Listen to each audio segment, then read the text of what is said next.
Nous l'avons dit, la carrosserie est maintenant terminée, la carrosserie à proprement parler, parce qu'on pourrait compter d'autres choses. Donc, en ce qui me concerne, je considère que maintenant, tout ce qui reste est du détail. Cependant, il y a encore une pièce, alors évidemment, les jantes, tout ça, c'est pas du détail, mais ça, c'est vraiment à part. En ce qui concerne le corps de la voiture, il y a encore un objet que je compte pas franchement dans le détail, on en a déjà parlé. C'est cette pièce à l'arrière, donc en plastique. C'est pour ça que je ne parle pas de carrosserie, cette pièce-là, mais il faut quand même la faire, donc on va s'y mettre tout de suite. On va commencer avec un plan, puisque cette fois on attaque vraiment un objet différent, il n'y a plus de morceaux de carrosserie qui vient se recouper, c'est du neuf.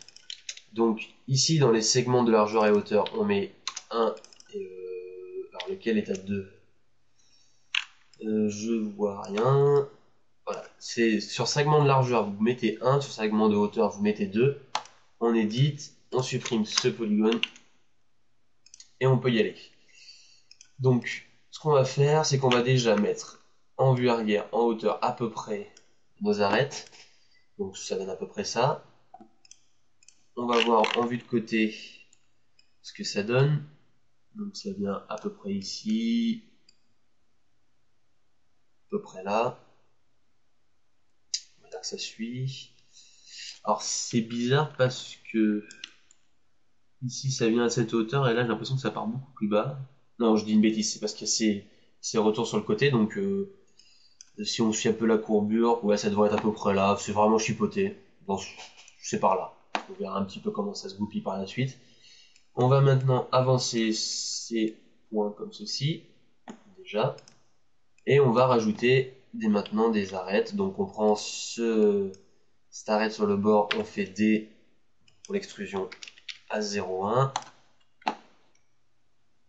On la bouge comme ceci un petit peu, puis on revient en mode point. Donc là, on va prendre ces deux points et puis en Z, on va mettre 0 pour que ce soit bien plat, qu'on soit relativement sûr.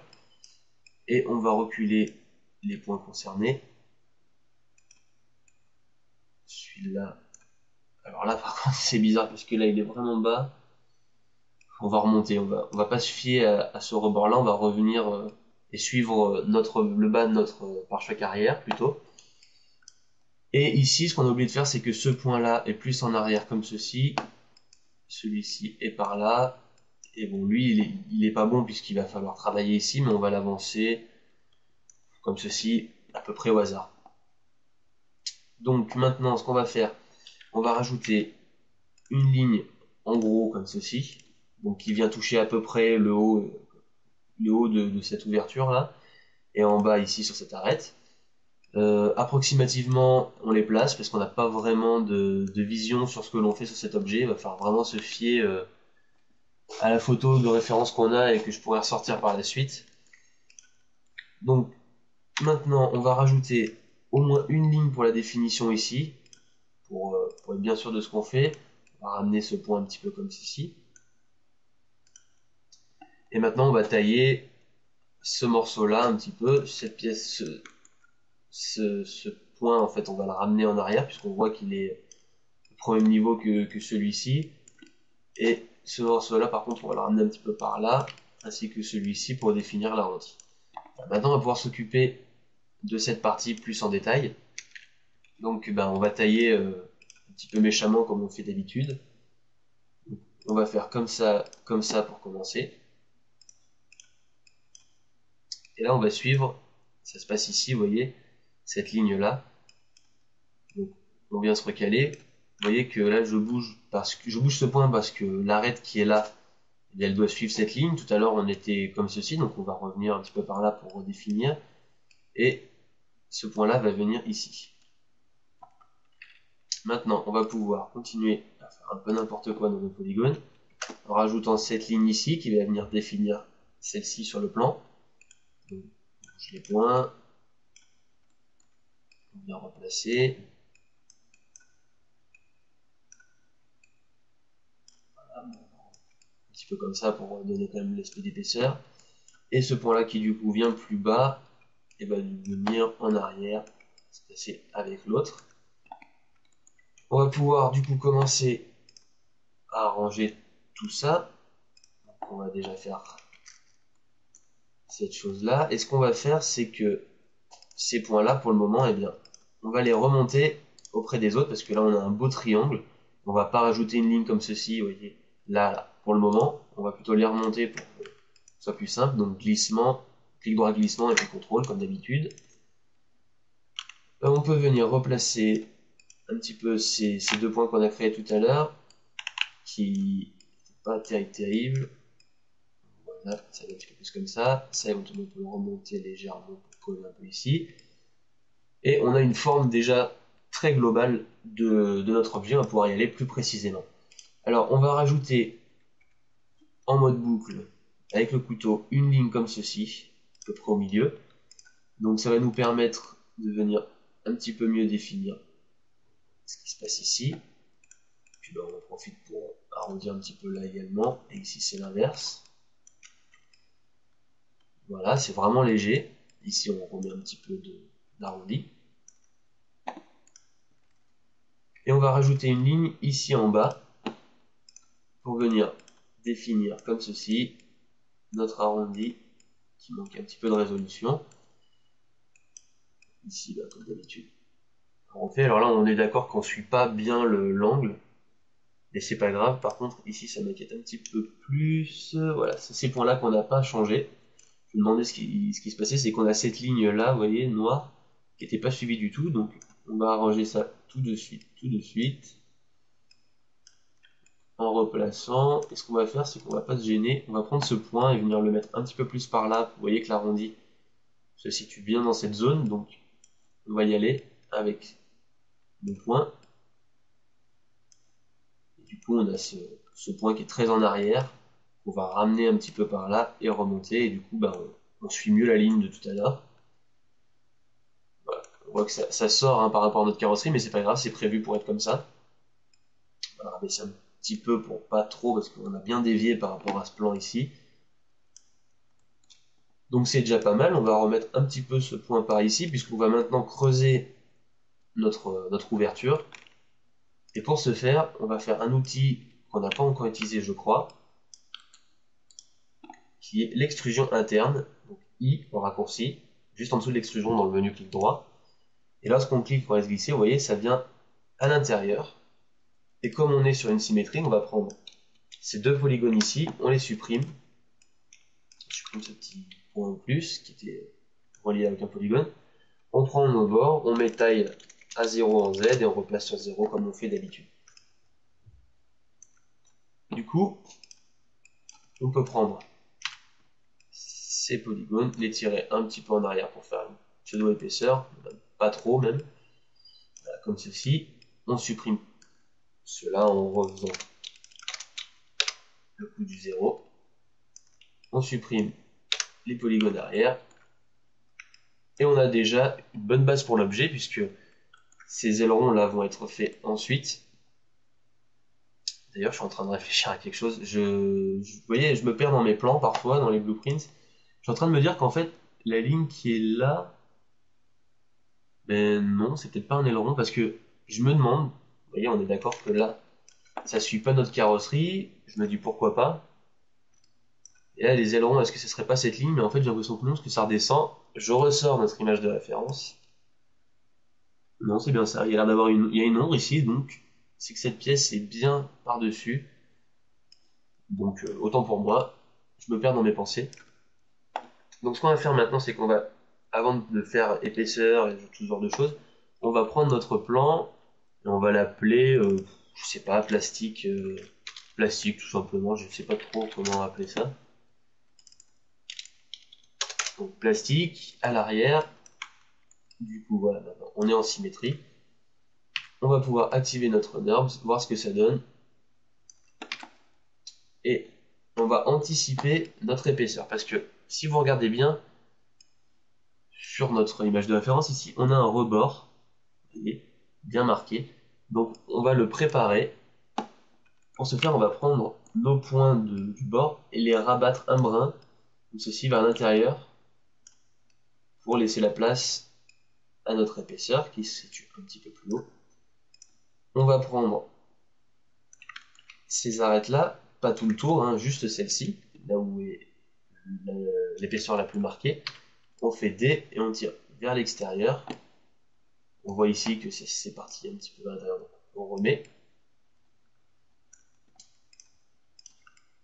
Et on va rester comme ceci, avant d'attaquer vraiment cette épaisseur là, on va déjà régler notre NURBS avec ce que nous avions précédemment, donc ça va aller relativement vite puisque nous avons surtout des lignes à durcir. Il suffit de les sélectionner, donc comme celle-ci, puis ben, on va faire un biseau, hein, ça va être simple. Donc on le fait voilà, avec une subdivision de 1 pour avoir quelque chose d'un peu défini. C'est pas un angle totalement dur, c'est juste que c'est un peu plus marqué. En revanche, pour celui du haut, on voit qu'ici c'est un petit peu le bronze, donc on va pas faire un biseau, on va faire directement un coup de couteau, donc comme ceci. On va en faire un également à l'intérieur tant qu'on y est pour l'épaisseur.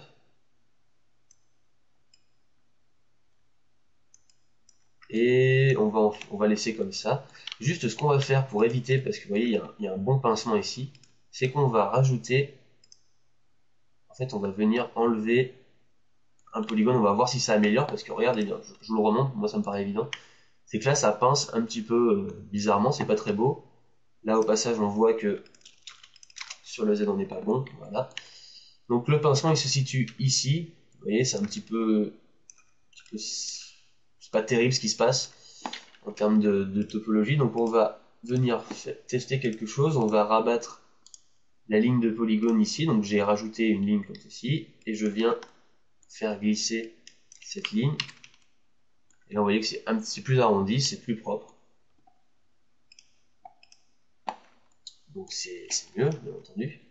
On va voir si on ne casse pas trop ici, non le haut c'est relativement bien, pour venir donc durcir cette ligne ici, d'accord, et on va s'occuper de cette ligne là, et pour que ce soit plus joli plutôt qu'avec des coups de couteau, on va essayer de voir avec un biseau si c'est plus sympa. Donc je rappelle la touche hein, pour switcher le NURBS, hein, si vous l'avez oublié, c'est Q sur le clavier, ça permet de passer entre en NURBS activé et non activé, c'est très pratique hein, pour travailler bien entendu. Donc biseau, c'est relativement dur, donc ça doit être à peu près ça si je me fie à mes plans. Et alors en revanche, si on regarde un petit peu notre image de ref, on a l'impression que cette ligne suit, vous voyez, ça fait un arrondi comme ceci, ça suit un petit peu le rebord, alors que pour l'instant, nous, c'est relativement droit. Donc on va faire ça tout de suite. Il suffit juste de décaler, vous voyez, nos séries de points. Donc là, j'ai mon ordi qui commence à lutter un peu avec le NURBS, donc je vais désactiver pour déplacer et y revenir. Voilà. Donc maintenant, on va pouvoir faire la petite extrude de notre épaisseur sur le bord, donc de ce qu'on avait préparé tout à l'heure.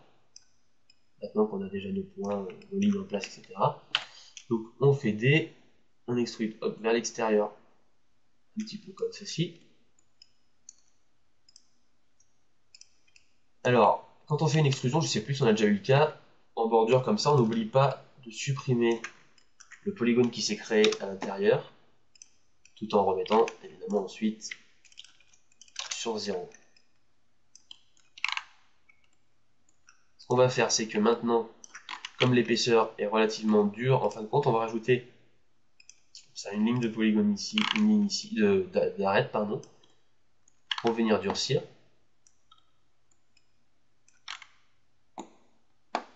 Ici, ce qu'on va faire maintenant, c'est qu'on va retravailler notre épaisseur ici. Donc, par exemple, on va venir tirer ces points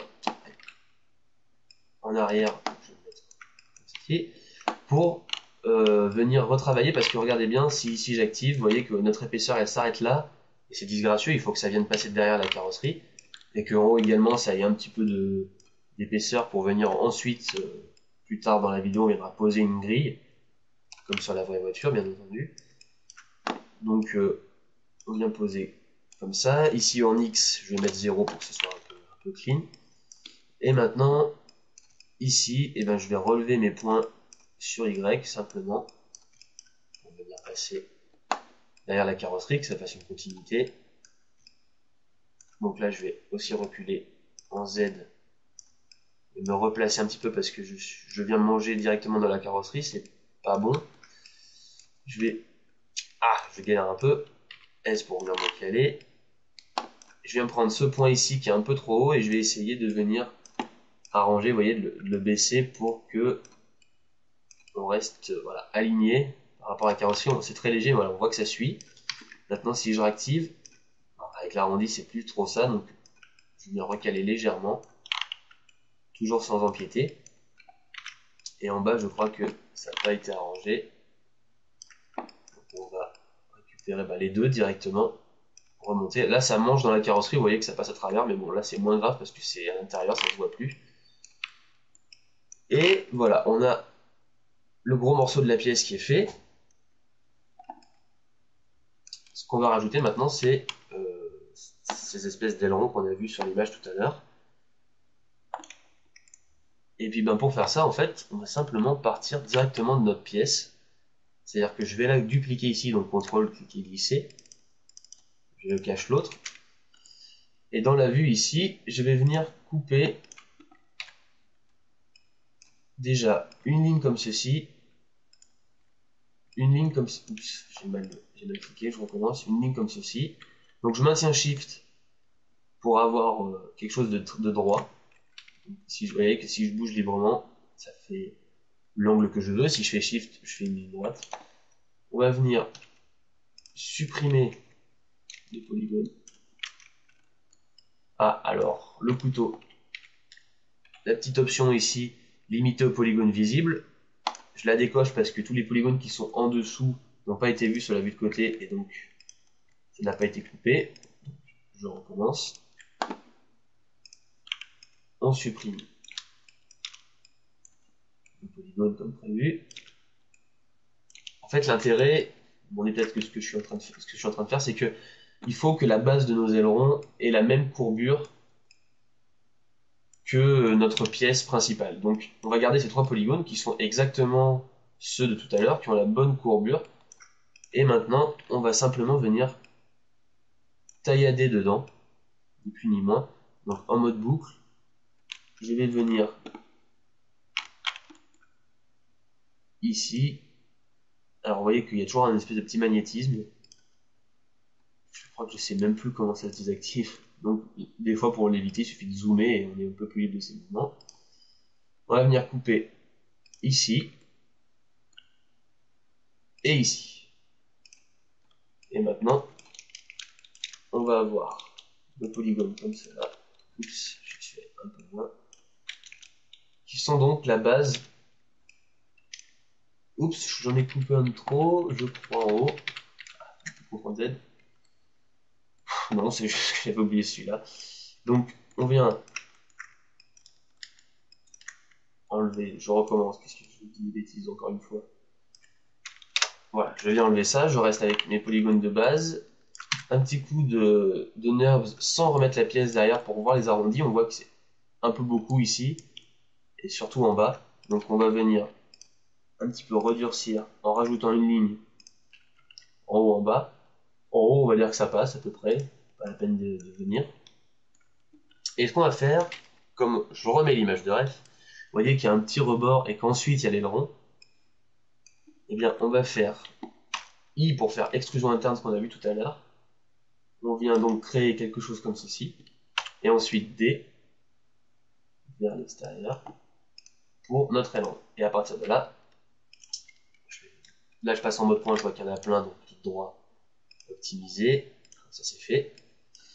Donc je disais, comme ça je peux venir sculpter. Alors du coup, je sais même pas quelle ligne c'est à peu près. Je pense qu'en fait c'est la ligne qui part, vous voyez, vers l'intérieur. Donc du coup on n'a pas la géométrie, mais on va à peu près faire ça, je pense, pour la forme de notre aileron. On y va un petit peu au pif, hein, je dois reconnaître. Bon, ça devrait être à peu près ça. Donc je reviens en NURBS et je vois que là c'est très arrondi, donc je viens en mode boucle et je viens durcir ici pour que ce soit bien marqué. Et on appuie sur V, sélection par boucle, pardon, pas par anneau, par boucle. Je viens prendre ici des extrusions à 0,1 que je viens tirer en arrière légèrement. Je viens redurcir ici. Et du coup, je devrais avoir un aileron de près. Si je remets ma pièce de plastique précédente, vous voyez que l'arrondi est bon, mais il est tellement sur la pièce que tout le contour ici vient se mêler à l'objet. Donc du coup, sans toucher l'autre pour l'instant, je vais venir prendre tous les polygones ici. Et je viens les avancer légèrement pour faire ressortir la petite épaisseur. Voilà. On va refaire l'autre pièce de la même manière, puisque je suis pas très sûr en fait que l'arrondi soit presque le même. Mais à vrai dire, j'ai quand même envie de tenter parce que oui, je suis un feignant. J'ai pas peur de le dire. Donc je copie l'objet, je viens le placer ici. Pour l'instant c'est le même, je viens supprimer ces polygones là parce que j'en ai pas besoin. Je viens les prendre, ceux-là, et je décale. Ouais, on voit que c'est pas tout à fait ça, mais bon, ça devrait le faire. Parce que ce qui va se passer, c'est qu'on va simplement déplacer des points. C'est-à-dire que ceux-là, on va les reculer pour venir un petit peu plus dans la forme. Et si je regarde de l'autre côté, ça m'a l'air correct, à part en bas où ça touche pas, mais on le verra presque pas de toute manière. Et donc voilà, je vais supprimer ces polygones en trop sur cette pièce. Ici c'est bon, et en fait ce qui va se passer c'est que ces deux morceaux ici, je vais les sélectionner donc en faisant soit un cadre comme ça, soit en faisant Shift sur les deux. Je clique, je glisse pour venir les mettre en enfant de l'objet plastique. Comme ça, ils auront les mêmes matériaux. Si je bouge l'objet par an, eh bien, ça suivra. Et donc, la pièce en tant que telle est finie. Par contre, il y a quelque chose que j'observe depuis tout à l'heure et je me demande si on en a déjà parlé. Donc, c'est le moment, puisque là, c'est un cas, il faut vraiment en parler sur cette pièce. C'est problématique. C'est que si je sélectionne mes polygones, vous voyez ces petits traits, vous les avez peut-être déjà remarqués, vous me demandez ce que c'était. Je sais vraiment plus, hein, je suis désolé si j'en ai déjà parlé, donc on va refaire un petit topo dessus. C'est ce qu'on appelle la normale. Alors la normale c'est quoi? Bah, c'est bien simple, c'est qu'un polygone ne peut avoir, en fait, on le voit des deux côtés, vous êtes d'accord, mais le moteur de rendu est différent lorsque l'objet sera mouliné pour être rendu. Le calcul se fera sur quelque chose de différent de ce qu'on voit. C'est-à-dire qu'on travaille uniquement avec des quadrangles, on est d'accord. Le moteur de rendu va tout trianguler, c'est-à-dire qu'il va replacer des lignes. Il ne prend uniquement les triangles. C'est-à-dire que nous, les quadrangles qu'on fait, qu'on voit, c'est simplement Cinema 4D qui nous permet d'effacer la petite ligne du milieu pour que ce soit plus propre. Bon, après, il y a toute une théorie comme quoi, effectivement, travailler en quadrangle, c'est plus propre.